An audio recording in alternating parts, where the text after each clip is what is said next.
এই ঘড়ি জিনিসটা আসলে কিভাবে তৈরি হলো? আজ আমরা জানব সময় মাপার যন্ত্র বা ঘড়ির আবিষ্কারের রহস্যময় ইতিহাস।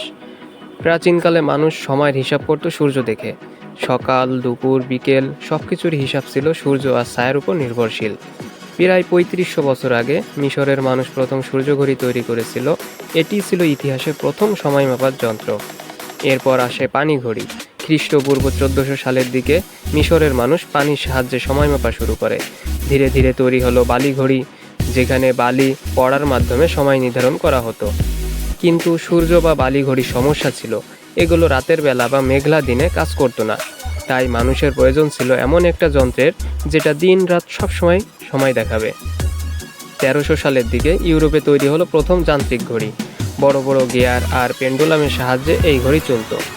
এরপর সময়ের সঙ্গে সঙ্গে ঘড়ি ছোট হতে শুরু করলো। ১৬৭৫ সালে ইংল্যান্ডের বিজ্ঞানী রবার্ট হুক এবং ক্রিস্টিয়ান হাইগেনস আবিষ্কার করলেন পকেট ঘড়ি। আজ আর আমাদের হাত ঘড়ি থেকে শুরু করে স্মার্ট ওয়াচ সবই সময়ের বিবর্তনের ফলাফল। পেন্ডুলাম ঘড়ির ধারণা দেন গ্যালিলিও গ্যালিলি, যিনি ১৮৮৩ সালে এই সূত্র আবিষ্কার করেন। এরপর ১৮ শতকে ঘড়ি নির্মাণে আরও অনেক উন্নয়ন ঘটে। সুতরাং ঘড়ি আবিষ্কারের পেছনে একটি দীর্ঘ এবং ধারাবাহিক প্রক্রিয়া রয়েছে, যা মিশর থেকে শুরু করে বর্তমান আধুনিক ঘড়ির রূপ নেয়। আপনাদের যদি ভিডিওটি ভালো লেগে থাকে তাহলে লাইক দিন, কমেন্ট করুন আর অবশ্যই সাবস্ক্রাইব